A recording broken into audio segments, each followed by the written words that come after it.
नमस्कार दोस्तों, ज्ञान सागर चैनल में आपका स्वागत है। हम लोग 17th बीपीएससी के लिए खान सर द्वारा चलाए गए विजेता बैच के एमसीक्यूज को कर रहे थे, जो कि बहुत ही इंपॉर्टेंट एमसीक्यूज हैं। और इसी में हम लोग साइंस के पोर्शन में से फिजिक्स का हम लोग कर रहे थे, जिसमें से हम लोगों ने कुछ टॉपिक को कर लिया था, जिसमें उष्मा एवं उष्मागतिकी, चुंबकत्व, प्रकाश व रंग, ध्वनि व तरंग, इन 4 चैप्टर को हम लोगों ने कंप्लीट कर लिया था। और आज जो हम लोग देखने वाले हैं विद्युत और स्पेक्ट्रोस्कोपी, इन दोनों से जो भी इंपॉर्टेंट एमसीक्यूज करवाए गए हैं उसको आज हम लोग देखेंगे। और ये सारे एमसीक्यूज जो है बहुत इंपॉर्टेंट हैं, तो आप इसको ध्यान से देखिए। तो स्टार्ट करते हैं। पहला क्वेश्चन है विद्युत से विद्युत धारा की इकाई है। तो विद्युत धारा की क्या इकाई है? ऑप्शन दे रखा कूलम्ब, वोल्ट, वाट, एम्पियर, या इनमें से कोई नहीं और एक से अधिक। तो विद्युत धारा का जो इकाई होती है वो एम्पियर होती है, ठीक है। और ये जो कूलम्ब होता है यह चार्ज की इकाई होती है, और वाट होता है यह पावर की इकाई होती है, जबकि वोल्ट जो होता है यह वोल्टेज की इकाई होती है, ठीक है। नेक्स्ट क्वेश्चन पर आते हैं। ओम मीटर मात्रक है। ओम मीटर किसका मात्रक है? तो यह जो है प्रतिरोधकता का मात्रक है। और प्रतिरोध जो है, प्रतिरोध का जो मात्रक होता है वह ओम होता है। और चालकत्व का जो मात्रक होता है इसको सीमेन बोलते हैं, ठीक है। तो नेक्स्ट क्वेश्चन पे आते हैं। विद्युत शक्ति की इकाई है एम्पियर, वोल्ट, कूलम्ब, वाट। तो एम्पियर विद्युत शक्ति की जो इकाई होती है वो उसको वाट में मेजर करते हैं, ठीक है। तो डी हो जाएगा इसका आंसर। 4 नंबर क्वेश्चन को देखते हैं। निम्नलिखित में से किस तरीके से 1 वोल्ट व्यक्त किया जा सकता है? तो 1 वोल्ट कैसे व्यक्त किया जा सकता है उसके बारे में पूछ रहा है। तो आप जानते हैं कि 1 जूल प्रति कूलम्ब को 1 वोल्ट को हम 1 जूल प्रति कूलम्ब, इससे हम लोग डिनोट करते हैं, ठीक है। नेक्स्ट क्वेश्चन पर आते हैं। 4 नंबर क्वेश्चन। 5 नंबर पे विद्युत शक्ति की इकाई है। विद्युत शक्ति की क्या इकाई है? तो विद्युत शक्ति की जो इकाई है वो वाट है। नेक्स्ट क्वेश्चन पर आते हैं। 6 नंबर। 100 वाट का बिजली का बल्ब यदि 10 घंटे जले तो बिजली की खर्च होगी, तो बिजली की खर्च कितनी होगी? तो ये बेसिकली पूछ रहा है। तो आप 100 वाट का बल्ब जल रहा है, 10 घंटे जल रहा है, और इसको 1000 से डिवाइड करेंगे तो वह इकाई इसकी निकल के आएगी। तो 3 शून्य से 3 शून्य कट जाएगा, यानी 1 बच गया, यानी 1 इकाई जो है ये इसकी बिजली का खर्च हुआ। तो बी इसका आंसर हो जाएगा। नेक्स्ट क्वेश्चन पर आते हैं। 2 समानांतर प्रतिरोध वाले सर्किट का कुल प्रतिरोध 1.403 किलो ओम है।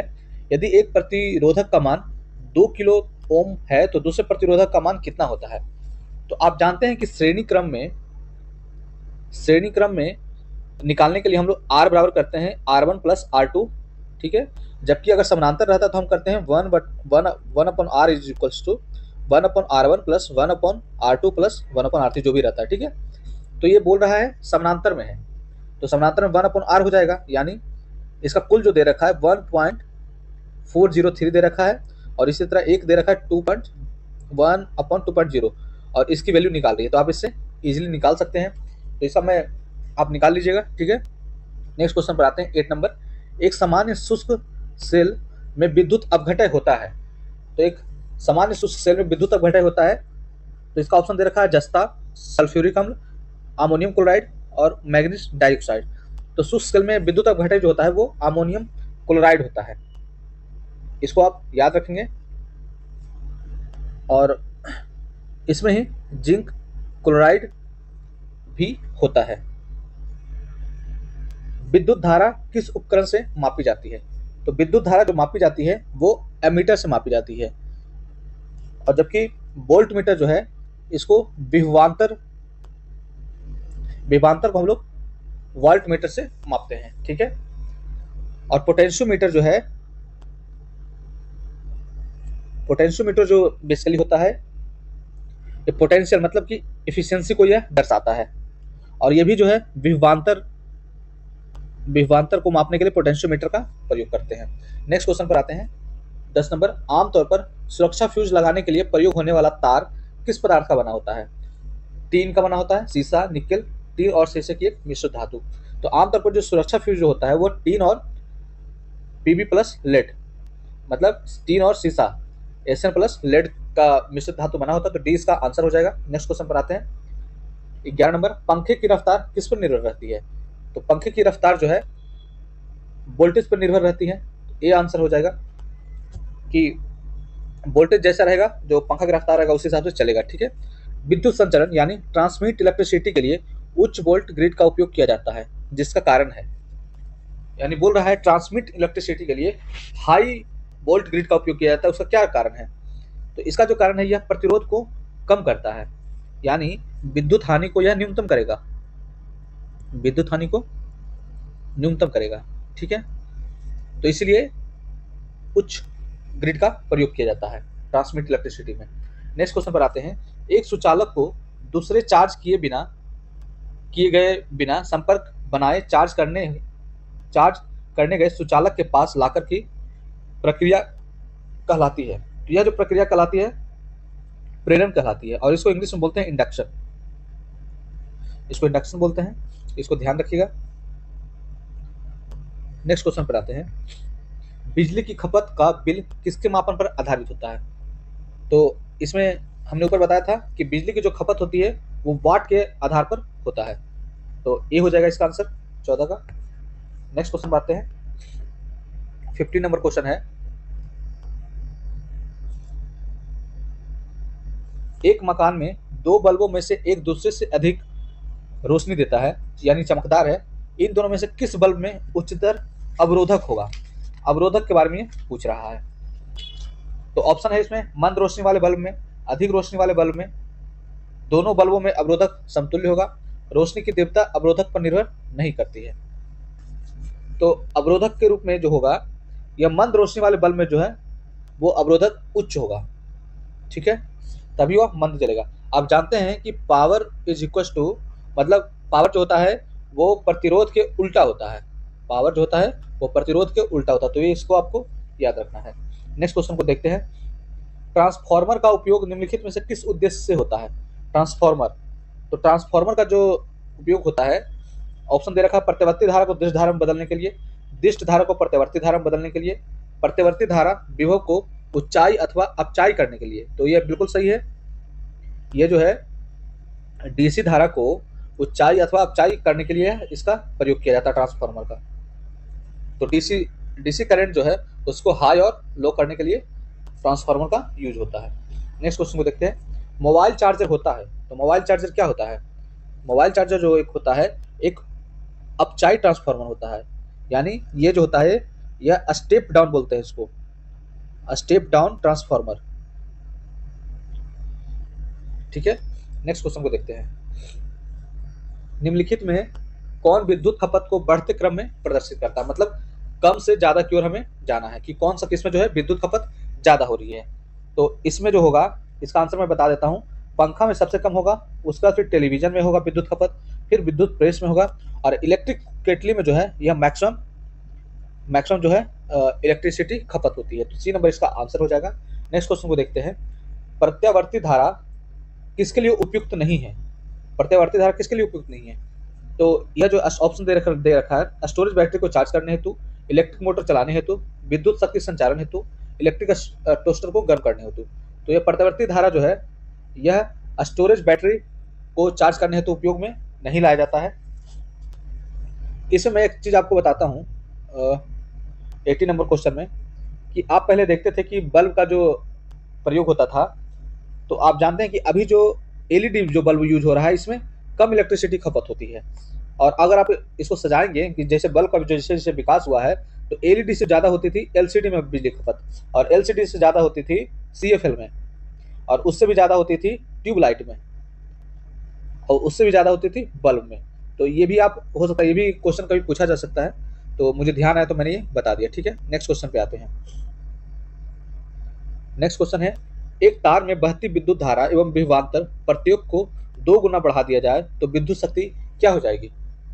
तो ठीक है, तो इसका बेसिकली फॉर्मूला होता है, आप जानते हैं कि P बराबर IV। ठीक है, तो विद्युत शक्ति पावर है, तो आई भी हो गया 2 × 2 यानी 4 गुना बढ़ जाएगी। तो ऑप्शन जो है बी इसका सही हो जाएगा। नेक्स्ट क्वेश्चन पर आते हैं 21 नंबर, सड़क प्रकाश व्यवस्था के संदर्भ में सोडियम बत्तियां एलईडी बत्तियों से किस प्रकार भिन्न है। ये बोल रहा है जो सड़क पे जो लाइट जलती है वो सोडियम उसमें होता है, और वो जो है एलईडी बत्ती से किस तरह भिन्न है। तो इसमें हम लोग देखते हैं सोडियम बत्तियां प्रकाश को 360 डिग्री में उत्पन्न करती है, किंतु एलईडी बत्तियों में ऐसा नहीं है। ये सब ऐसा कोई कॉन्सेप्ट नहीं होता है। सड़क की बत्तियों के रूप में एलईडी बत्तियों की तुलना सोडियम बत्तियों की उपयोगिता अवधि अधिक होती है। ये ठीक है। तो सॉरी, थर्ड है, सोडियम बत्ती के दृश्य प्रकाश का स्पेक्ट्रम लगभग एक वर्णी होता है, जबकि एलईडी बत्तियां सड़क प्रकाश व्यवस्था में सार्थक वर्ण सुविधा यानी कलर एडवांटेज प्रदान करती है। तो इसमें बोल रहा है कौन सा सही उत्तर है। तो इसमें पहला और तीसरा ये जो है ये स्टेटमेंट सही है, 360 डिग्री में उत्पन्न करती है स्टेटमेंट जो है सही है, और 2 नंबर जो स्टेटमेंट है वो गलत है। उपयोगिता अवधि होती है, ये गलत स्टेटमेंट है। तो 1 और 3 जो हो जाएगा इसका आंसर हो जाएगा। नेक्स्ट क्वेश्चन को देखते हैं।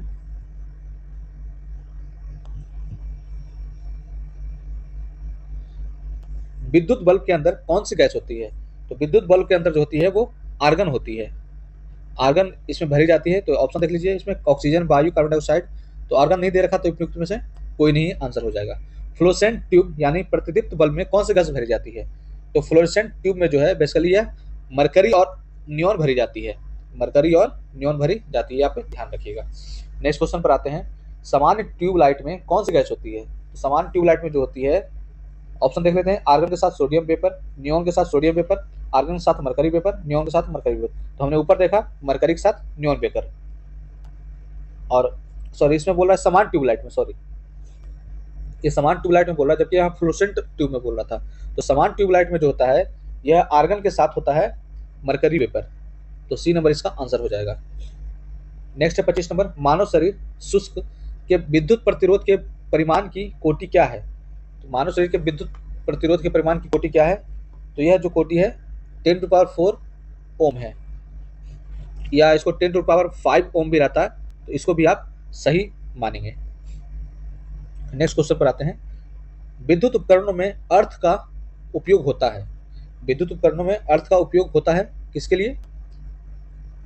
खर्च को कम करने के लिए, क्योंकि उपकरण 3 फेज में काम करते हैं, सुरक्षा के लिए, फ्यूज के रूप में। तो यह जो है बेसिकली अर्थिंग जो होती है यह सुरक्षा के लिए प्रयोग में लाई जाती है। तो सी इसका जो है आंसर सही हो जाएगा।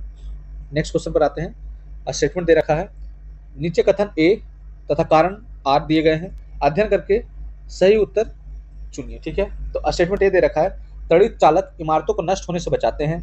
इसका रीजन दे रखा है, ये आवेश को पृथ्वी तक भेज देते हैं। और फिर इसका, तो इसमें कौन सा स्टेटमेंट सही है। तो तड़ित चालक जो इमारत को नष्ट होने से बताते हैं, बिल्कुल ये स्टेटमेंट सही है। और इसका जो रीजन है, आवेश को पृथ्वी तक भेज देते हैं, इसलिए जो है वह इमारतों से बच जाता है। तो दोनों ये स्टेटमेंट सही है और उसका रीजन भी परफेक्ट दे रहा है। नेक्स्ट क्वेश्चन पर आते हैं, मोटर कार बैटरी के संबंध में विचार कीजिए, निम्नलिखित कथनों पर विचार कीजिए, वही बोल रहा है। तो वोल्टता सामान्यतया 12 वोल्ट होती है। प्रयुक्त विद्युत अपघटय हाइड्रोक्लोरिक अम्ल होता है। इलेक्ट्रोड सीसा और ताम्र होते हैं।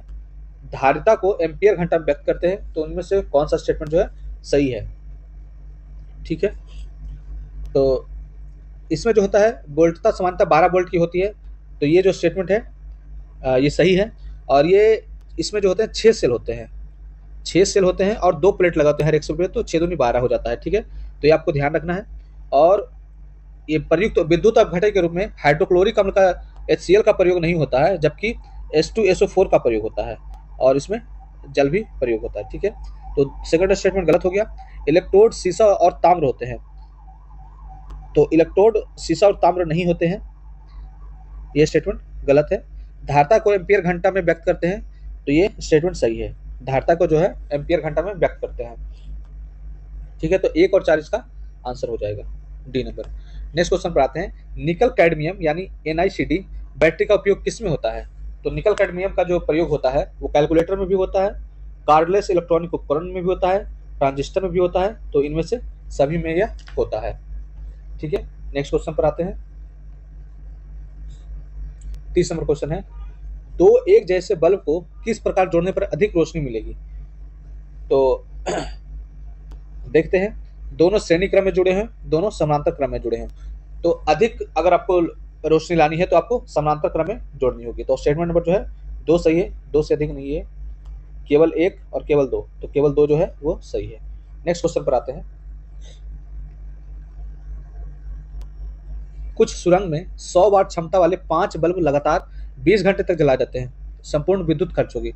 तो आपको ये तो बताया था पहले भी, 100 वाट का बल्ब है और 20 घंटे तक लगातार जलाया जा रहा है, और तो इसको पहले 1000 से डिवाइड कर दीजिए, तो ये 2 हो गया, और जितने हैं 5 बल्ब हैं तो इसे 5 बल्ब से गुना कर दीजिए, तो 5 दूनी 10, यानी 10 यूनिट इसका आंसर हो जाएगा, सी नंबर।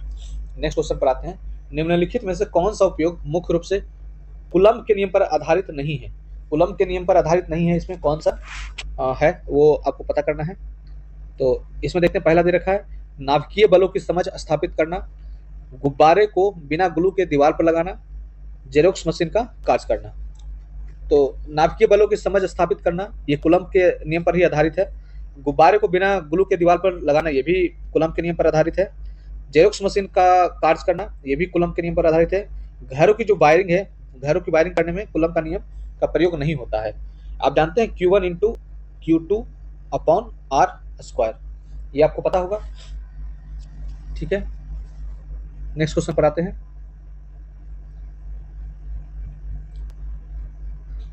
स्कूल भवन की छत पर लगा सौर पैनल प्रतिदिन 1.8 किलोवाट घंटा ऊर्जा उत्पन्न करने में सक्षम है। अप्रैल माह में सोलर पैनल द्वारा उत्पादित बिजली है। तो इसको आपको पता है कि इसको सीधा आप कर दीजिए, 1.8 किलोवाट हो गया इंटू एक महीना में 30 दिन होता है तो 30 से गुना कर दीजिए, तो 8 या 54 हो गया, सीधा सीधा 54 किलोवाट, ठीक है। नेक्स्ट क्वेश्चन पर आते हैं। अधिकतम बिजली खपत के लिए प्रतिरोध के प्रतिरोधों को किस में जोड़ा जाना चाहिए? तो इसको श्रृंखला में जोड़ा जाना चाहिए। श्रृंखला मतलब हो गया ये, जबकि समानांतर में हो गया, ठीक है, मतलब सीधा रहेगा। तो ये समानांतर हो गया, समानांतर श्रेणी, और ये हो गया श्रेणी कम श्रेणी, ठीक है। नेक्स्ट क्वेश्चन को देखते हैं। 12 वोल्ट की बैटरी में मौजूद कुल कोशिका सेल की संख्या होगी, तो यह 6 होगी, ठीक है। नेक्स्ट क्वेश्चन को देखते हैं। यदि बैटरी की चार्जिंग दर बहुत अधिक है तो क्या प्रभाव पड़ेगा? तो बैटरी की जो चार्जिंग दर अगर अधिक है तो वह अत्यधिक गैस बनेगी, तापमान में वृद्धि होगी, प्लेटों में उभार व सिकुड़न संभव होगा। तो सारे स्टेटमेंट जो है वो सही है। तो इस तरह इसमें जो है हमने विद्युत का जो चैप्टर था इसको हमने फिनिश कर लिया है। अब हम नेक्स्ट जो इसमें इसी में जो देखेंगे स्पेक्ट्रोस्कोपी वाला, स्पेक्ट्रोस्कोपी पे चलते हैं, ठीक है। स्पेक्ट्रोस्कोपी का क्वेश्चन हम लोग देखेंगे। तो ये जो है इसमें दे रखा है, बीपीएससी पूर्व परीक्षा में पूछे गए प्रश्न है, तो पहले उसको देख लेते हैं, ठीक है। पहला क्वेश्चन दे रखा है, चिकित्सा स्थितियों का निदान करने के लिए एमआरआई में किसका उपयोग नहीं होता है? तो एमआरआई में किसका उपयोग नहीं होता है बेसिकली वो पूछ रहा है। तो एमआरआई मैग्नेटिक हो गया, इसको इसका नाम ही है magnetic resonance imaging, magnetic resonance imaging. तो मैग्नेटिक से चुंबकीय हो गया, तो चुंबकीय क्षेत्र हो गया। और इसके अलावा जो है इसमें रेडियो तरंग का प्रयोग होता है, तो एक्स रे और गामा किरण का इसमें जो होता है प्रयोग नहीं होता है। तो कौन सा पूछा था उपयोग नहीं होता है? तो बी और डी, तो एक से इसमें अधिक हो जाएगा इसका आंसर। इसमें मैं कुछ एमआरआई के बारे में कुछ और बता देता हूँ कि एमआरआई का जो जांच होता है पूरे शरीर के लिए किया जा सकता है, और एमआरआई जो होता है वो सीटी स्कैन से अच्छी जांच मानी जाती है, क्योंकि सीटी स्कैन में जो है इसमें एक्सरे निकलता है, जबकि एमआरआई जो है एमआरआई में एक्सरे नहीं निकलता है, और एक्सरे जो होता है हानिकारक होता है बेसिकली, तो इसीलिए जो है एमआरआई लोग करवाते हैं, ठीक है।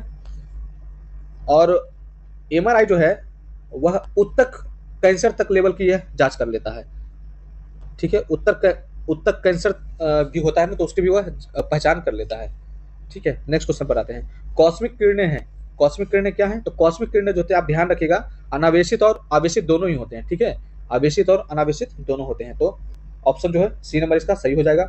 अब नेक्स्ट क्वेश्चन को देखते हैं। रडार का आविष्कार किसने किया? तो रडार का जो आविष्कार किया है वो रॉबर्ट वाटसन वाट ने किया है, तो ये जो है इसका आंसर सही है, ठीक है। और रडार के बारे में थोड़ा सा देख लीजिए कि रडार का जो उपयोग होता है एयर सर्विलेंस में इसका प्रयोग करते हैं, एयर सर्विलेंस में इसका प्रयोग करते हैं। फिर रेडियो, इसमें जो होता है रेडियो वेव का प्रयोग होता है, मतलब रेडियो वेव से ही रडार चलाए जाते हैं। और इसके अलावा आप देख सकते हैं कि रडार में बेसिकली जो कॉन्सेप्ट काम करता है वह परावर्तन कॉन्सेप्ट पे काम करता है, परावर्तन सिद्धांत पर यह काम करता है, ये भी आप ध्यान रखिएगा। और इसको विद्युत चुंबकीय सेंसर इसको बोलते हैं, विद्युत चुंबकीय सेंसर पर यह काम करता है, विद्युत चुंबकीय सेंसर। तो इन सब चीज़ों का भी आप ध्यान रखिएगा रडार के बारे में।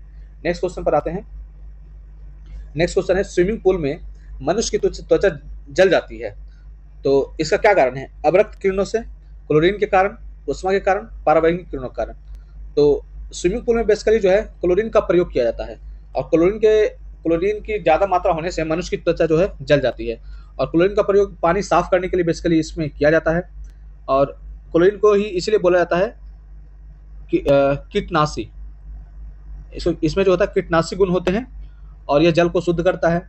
एक कई बार क्वेश्चन पूछा जा सकता है कि कौन सा ऐसा क्लोरीन का फॉर्म है जिसमें कीटनाशी का गुण नहीं पाया जाता है, तो वो मैं बता देता हूँ। इसमें आप लिख लीजिएगा, ट्राइक्लोरामाइन। ट्राइक्लोरामाइन जो है ये ऐसी क्लोरीन का फॉर्म है जिसमें कीटनाशी गुण नहीं होता है, जबकि क्लोरीन जनरल जो क्लोरीन में जो भी होते हैं उसमें कीटनाशी का गुण पाया जाता है। तो ये आप ध्यान रखिएगा। नेक्स्ट क्वेश्चन पर आते हैं, आधुनिक टेलीफोन उपयोग में लाता है। तो आधुनिक टेलीफोन जो होता है रेडियो तरंग बेसिकली इसमें प्रयोग में लाया जाता है, ठीक है। मोबाइल में जो बेसिकली है, मोबाइल में आप जानते हैं कि माइक्रोवेव का यूज होता है, ठीक है। नेक्स्ट क्वेश्चन पर आते हैं, गामा किरणें हैं, तो गामा किरणें कैसी किरणें हैं? उच्च ऊर्जा वाले विद्युत चुम्बकीय, उच्च ऊर्जा वाले इलेक्ट्रॉन, उच्च ऊर्जा वाले पॉजिट्रॉन, निम्न ऊर्जा वाले इलेक्ट्रॉन। तो आपको इसमें पता है कि ये जो गामा किरणें जो है उच्च ऊर्जा वाली विद्युतीय चुंबकीय हैं, ठीक है। और गामा का आप जानते हैं कि इसकी आवृत्ति अधिक होती है, और आवृत्ति अधिक होगी तो ऊर्जा भी अधिक होगी, तो इसलिए ये हो गया कि उच्च ऊर्जा वाली विद्युत चुंबकीय है, ठीक है। नेक्स्ट क्वेश्चन पर आते हैं, सौर किरण का परास कितना है जिसमें हमें वस्तुएं दिखाई देती है?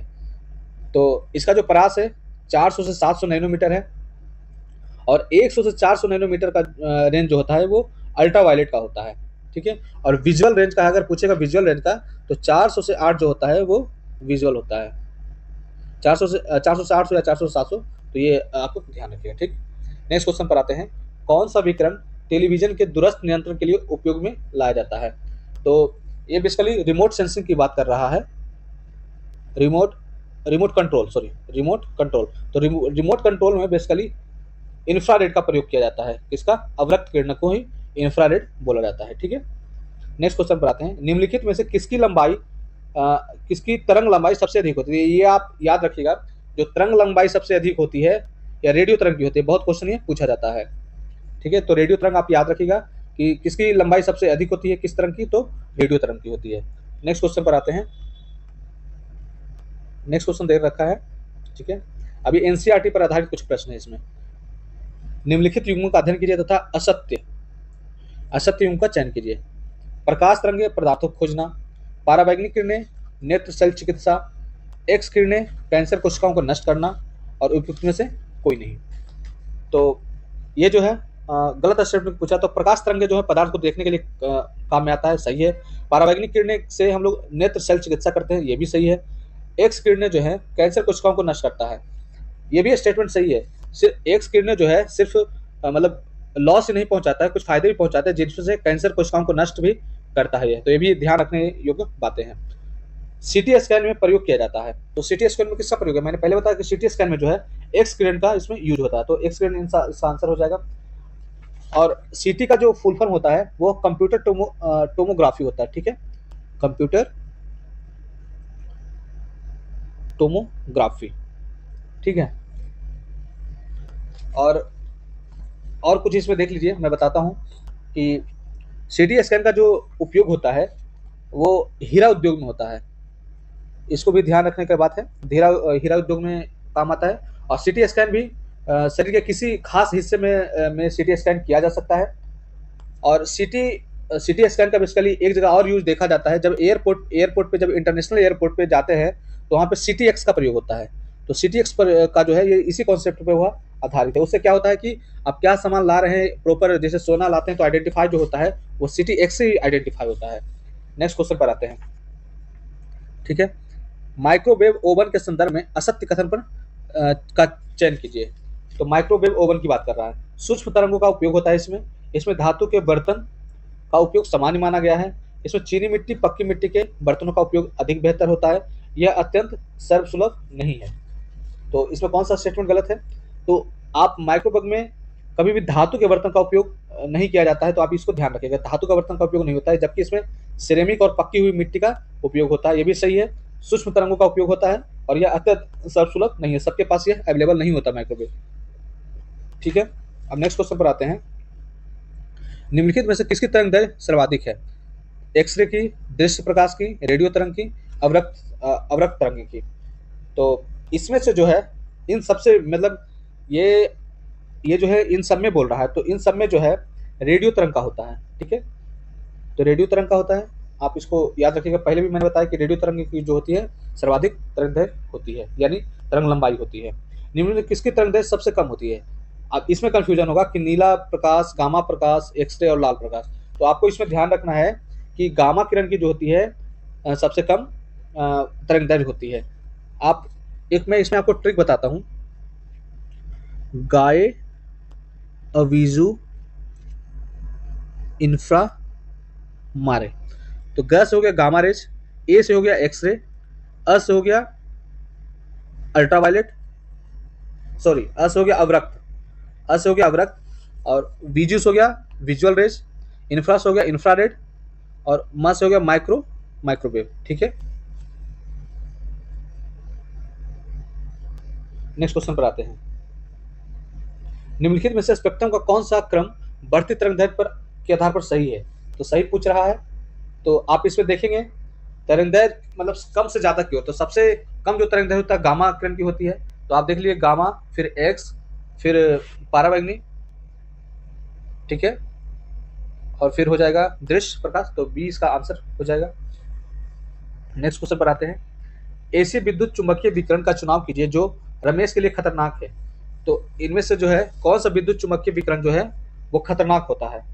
तो पारावैंगनिक किरणें आप जानते हैं कि अल्ट्रावायलेट रे जो होता है वो बहुत ही खतरनाक होता है और ये कैंसरस भी उत्पन्न करता है। ठीक है, 18 नंबर है, कौन से विद्युत चुंबकीय तरंग है? तो इनमें से कौन से विद्युत चुंबकीय तरंग है? तो ये गामा रे है। आप जानते हैं कि अल्फा, बीटा और गामा होता है, और गामा जो है यह स्पेक्ट्रम का हिस्सा है। यह जो है स्पेक्ट्रम का हिस्सा है, अल्फा बीटा स्पेक्ट्रम का हिस्सा नहीं है। नेक्स्ट क्वेश्चन को पर आते हैं। ठीक है, नेक्स्ट क्वेश्चन है, उष्मा विकिरण अथवा उष्मा लहर किसे संदर्भित करता है? तो ऑप्शन दे रखा, पारावैंगनिक विकिरण, गामा विकिरण, अवरक्त विकिरण, लघु रेडियो तरंग। तो ये जो होता है उष्मा विकिरण जो होता है मतलब गर्मी किससे उत्पन्न होती है? गर्मी बेसिकली पूछा, तो गर्मी आप ध्यान रखिएगा कि अवरक्त विकिरण से ही गर्मी उत्पन्न होती है। और पारावैंगनी का प्रयोग एक जगह मतलब नकली करेंसी के पहचान के लिए भी पारावैंगनी विकिरण का प्रयोग किया जाता है, इसको भी आप ध्यान रखिएगा। ठोस संरचनाओं की जांच अथवा क्रिस्टल की संरचना जानने के लिए किसका उपयोग किया जाता है? तो ठोस संरचनाओं की जांच के लिए एक्सरे का प्रयोग किया जाता है। पहली बार डीएनए संरचना के लिए एक्सरे का ही प्रयोग किया गया था, ये आप ध्यान रखिएगा। निम्नलिखित युग्मों में से असत्य कौन सा फॉल्स है? गामा किरण, हेनरी बैकवेल, एक्स किरण, रॉन्जन, पारावैंगनिक किरण, विलियम रिटर, और इनमें से उपयुक्त में से कोई नहीं। तो असत्य पूछा, तो गामा किरण जो हेनरी बैकवेल की खोज ये इसने किया था, सिद्धांत दिया था, सही है। और इसका अगर पॉल बिलार्ड भी रहे ना, पॉल बिलार्ड सिद्धांत को इसने दिया था जबकि खोजा था हेनरी बैकवेल ने, तो दोनों ही सही होगा। और एक्स किरण का विलियम रॉन्जन है और पारावैंगनिक का रिटर है, तो सारे स्टेटमेंट जो है सही है, मतलब असत्य कोई सा भी नहीं है इसमें। नेक्स्ट है 22 नंबर, गामा किरणों के संदर्भ में कथनों का अध्ययन कीजिए। असत्य पूछ रहा है। खाद्य परिरक्षण व कैंसर के इलाज हेतु उपयोगी मानी जाती है, गामा किरण के बारे में पूछ रहा है। तो गामा किरण में खाद्य परिरक्षण के लिए और कैंसर के उपयोग के लिए किया जाता है, तो स्टेटमेंट जो है यह सही है। ठीक है, पहला विभेदन क्षमता सर्वाधिक होता है, हम लोग ऊपर ही देख लिया। गामा रे सेंसर का उपयोग पानी व तेल उद्योग में द्रव के स्तर को मापने के लिए किया जाता है, ये भी स्टेटमेंट सही है। तो सारे जो स्टेटमेंट है इसमें सही है, तो उपयुक्त में से कोई नहीं होगा, उपयुक्त में से कोई नहीं। ठीक है, तो डी नंबर इसका आंसर हो जाएगा। नेक्स्ट क्वेश्चन पर आते हैं। निम्नलिखित कथन का अध्ययन कीजिए तथा सत्य कथन का चयन कीजिए। गामा विकिरण कोशिका व डीएनए अणुओं को तोड़ सकता है। चिकित्सा उपकरणों को जीवाणु रहित बनाने के लिए गामा किरणों का उपयोग संभव है। परमाणु विखंडन व परमाणु संलयन की क्रियाएं गामा किरणों के उत्पादन में मदद करती है। तो ये जो स्टेटमेंट है, सारे ये स्टेटमेंट इसमें जो है ये सही है, ठीक है। और इसमें आप देखिएगा परमाणु विखंडन के लिए जो टेम्परेचर रिलीज होता है वो 10⁻7 डिग्री सेंटीग्रेड रिलीज होता है, और इसके साथ ही यह रेडियो एक्टिव पदार्थ रिलीज करता है प्रमुख रूप से। और इसमें संलयन में भी जो है 10⁻7 डिग्री सेंटीग्रेड की ज़रूरत होती है, और इसमें और तापमान के साथ साथ इसमें प्रेशर चाहिए होता है, तो इसको भी आप ध्यान रख सकते हैं। तो सारे स्टेटमेंट जो है सही है। नेक्स्ट क्वेश्चन पर आते हैं। निम्नलिखित कथनों का अध्ययन कीजिए तथा असत्य कथन फॉल्स स्टेटमेंट को चुनना है। विद्युत चुम्बकीय स्पेक्ट्रम में गामा किरण सबसे अधिक ऊर्जा होती है। तो ये तो स्टेटमेंट सही है, हमने देख ही रखे थे कि सबसे ज़्यादा जो ऊर्जा होता है इन्हीं के पास होता है, गामा के पास होता है। कोबाल्ट 60 और सीजियम 137 विखंडन व संलयन द्वारा गामा किरणों को पृथ्वी पर उत्सर्जित किया जा सकता है। मैमोग्राफी में परावैज्ञानिक तरंगों का प्रयोग किया जाता है। एक्सरे द्वारा दांत व फेफड़े की का परीक्षण संभव है। तो इसमें स्टेटमेंट गलत स्टेटमेंट को पूछा जा रहा था। तो विद्युत चुंबकीय स्पेक्ट्रम में गामा किरणों का सबसे ये तो हम लोगों ने देख लिया। कोबाल्ट 60 और सीजियम 137 विखंडन में संलयन, ये भी स्टेटमेंट सही है। मैमोग्राफी में परावैज्ञानिक तरंगों का प्रयोग किया जाता है। मैमोग्राफी में जो है ना वो एक्स किरण का प्रयोग किया जाता है, एक्सरे का इसमें प्रयोग किया जाता है, ना कि अल्ट्रावायलेट रे का प्रयोग किया जाता है। तो ये जो सी जो नंबर स्टेटमेंट जो है वो गलत है। और मैमोग्राफी बेसिकली स्तन कैंसर का डिटेक्ट के लिए मैमोग्राफी का प्रयोग किया जाता है, और एक्सरे का जो प्रयोग होता है दांत व फेफड़े का भी परीक्षण से संभव होता है। नेक्स्ट क्वेश्चन पर आते हैं। निम्नलिखित में से किसमें एक्सरे का उपयोग किया जाता है? तो एक्सरे का उपयोग आप जानते हैं सीटी स्कैन में बताया था, और एक्सरे में तो हो ही गया। मैमोग्राफी में भी देख लिया हमने कि मैमोग्राफी में एक्सरे का प्रयोग होता है, फ्लोरोस्कोपी में भी होता है, अल्ट्रासाउंड में भी होता है, और इसमें जानते हैं कि एमआरआई में रेडियो वेव प्लस चुंबकीय तरंग, ठीक है। तो इसको आप याद रखिएगा। अब नेक्स्ट क्वेश्चन पर आते हैं। 26 नंबर। एक्सरे का उपयोग निम्नलिखित में से कहाँ नहीं होता है? एक्सरे का प्रयोग कहाँ नहीं होता है ये पूछ रहा है बेसिकली।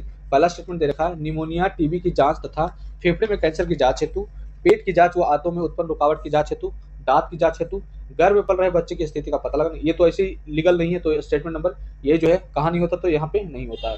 दिल की धड़कन की जांच के लिए, तो ये तीनों स्टेटमेंट में होता है, और इसमें जो होता है बच्चे की स्थिति की पता हम नहीं कर सकते, यह अलाउ नहीं है, ठीक है। नेक्स्ट क्वेश्चन पे आते हैं।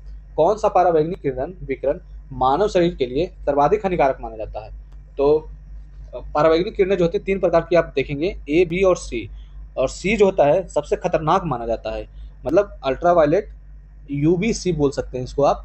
यूवीसी जो होता है सबसे खतरनाक होता है, और हमारा जो ओजोन परत है, ओजोन परत वह लगभग 100% यूवीसी को रोक लेता है, तभी धरती पे जो है कैंसर वगैरह मतलब बीमारियां नहीं होती। अगर ये थोड़ा सा भी रिलीज होता है तो बीमारियां बहुत उत्पन्न हो जाएगी, ठीक है। सर्वाधिक हानिकारक जो है यूवीसी होता है, सी नंबर इसका आंसर हो जाएगा, ठीक है। नेक्स्ट क्वेश्चन पर आते हैं। परावैज्ञानिक विकिरण के संदर्भ में सत्य कथन का चयन कीजिए। परावैज्ञानिक किरण की तरंगदैर्घ्य परास 100 से 400 नैनोमीटर होती है। बड़ी परावैज्ञानिक किरण की अवस्था त्वचा, कैंसर, मोतियाबिंद की व प्रतिरक्षा प्रणाली को नुकसान पहुंचाती है। परावैज्ञानिक बी सूर्य प्रकाश में मौजूद होकर विटामिन डी निर्माण में सहायक होती है, और उपयुक्त में से सभी। तो परावैज्ञानिक विकिरण जो परास होता है 100 से 400 होता है, ये स्टेटमेंट सही दे रखा है। बड़ी परावैज्ञानिक किरण की अवस्था त्वचा कैंसर हुई तो मैंने बताया ही था, होता ही है। और परावैज्ञानिक बी जो है विटामिन डी के निर्माण में सहायक होते हैं, ये भी स्टेटमेंट जो है सही है। तो इस तरह जो है चारों ये स्टेटमेंट जो है सही है। नेक्स्ट क्वेश्चन पर आते हैं। परावैज्ञानिक विकिरण के संदर्भ में असत्य मतलब फॉल्स कथन का चयन कीजिए। कीड़े, पक्षी व कुछ स्तनधारी निकट परावैज्ञानिक को देख सकते हैं, तो ये स्टेटमेंट जो है सही है। कीड़े पक्षी जो है वो परावैज्ञानिक को देख सकते हैं, निकट परावैज्ञानिक को। परावैज्ञानिक ए को ओजोन परत द्वारा पूरी तरह से अवशोषित कर लिया जाता है, तो ये जो है स्टेटमेंट गलत है। परावैज्ञानिक ए जो है ना ये 90% धरती पर आती है, 10% ही अवशोषित होती है, और 90% जो है धरती पर आती है, तो ये स्टेटमेंट जो है गलत है। परावैज्ञानिक किरण कोविड-19 जैसे सूक्ष्म जीवों को समाप्त कर सकता है, ये भी सही स्टेटमेंट है। परावैज्ञानिक बी द्वारा विटामिन डी का निर्माण, ऊपर हम लोगों ने देख लिया, परावैज्ञानिक बी द्वारा विटामिन डी का निर्माण में मदद मिलता है। नेक्स्ट क्वेश्चन पर आते हैं। 30 नंबर क्वेश्चन है, परावैज्ञानिक विकिरण का उपयोग संभव है, किसमें किसमें संभव है? फोटोलियोग्राफी व ऑप्टिकल सेंसर में, नसबंदी में, फॉरेंसिक विश्लेषण व डीएनए अनुक्रम में, बैक्टीरिया को मारने में, करेंसी व दस्तावेजों की जालसाजी की जांच व आग का पता लगाने में, और उपयुक्त में से सभी। तो ये जो अल्ट्रावायलेट रेज का प्रयोग है इन सारों में ही होता है। फोटोलियोग्राफी व ऑप्टिकल सेंसर में, फोरेंसिक विश्लेषण में, डीएनए अनुक्रम में, बैक्टीरिया को मारने में, करेंसी व दस्तावेज को जालसाजी की जांच में, सारे में ही अल्ट्रावायलेट रे का यूज किया जाता है। नेक्स्ट क्वेश्चन पर आते हैं 31 नंबर। निम्नलिखित युग्मों में से असत्य पूछ रहा है, कौन सा जो मैच है वो गलत है। तो दृश्य प्रकाश जो है न्यूटन, ये सही है। इसी दृश्य प्रकाश को न्यूटन ने खोजा था। अवरक्त किरणों को विलियम हर्शल ने खोजा था, सही है। लघु रेडियो तरंग को हेनरिक हर्ट्ज ने खोजा था, ये भी सही है। और जबकि आप याद, लघु तरंगों को तो हेनरिक हर्ट्ज ने खोजा था, और दीर्घ दीर्घ रेडियो तरंग को मार्कोनी ने खोजा था। ठीक है, इसको भी याद रखिएगा। नेक्स्ट क्वेश्चन पर आते हैं। लघु दूरी का संचार अथवा रिमोट कंट्रोल में उपयोग होता है। तो रिमोट कंट्रोल में आप जानते हैं कि अवरक्त किरण का प्रयोग होता है, इंफ्रारेड का, ये आप ध्यान रखिएगा। और ये जो दीर्घ तरंग या मोबाइल जो होता है वो माइक्रोवेव होता है, आप जानते हैं मोबाइल में माइक्रोवेव का प्रयोग किया जाता है। नेक्स्ट क्वेश्चन पर आते हैं। तो इस तरह हम लोगों ने देख लिया। अब नेक्स्ट में हम लोग देखेंगे अगले सीरीज में, अगले वीडियो हम लोग पदार्थ की अवस्था से रिलेटेड जो है हम लोग क्वेश्चन को देखेंगे, पदार्थ की अवस्था। ठीक है, तो आप इसको ध्यान से देखते रहिए और क्वेश्चन इसको अटेम्प्ट करते रहिए। आपके एग्जाम में बहुत बेनिफिशियल होगा ये। धन्यवाद।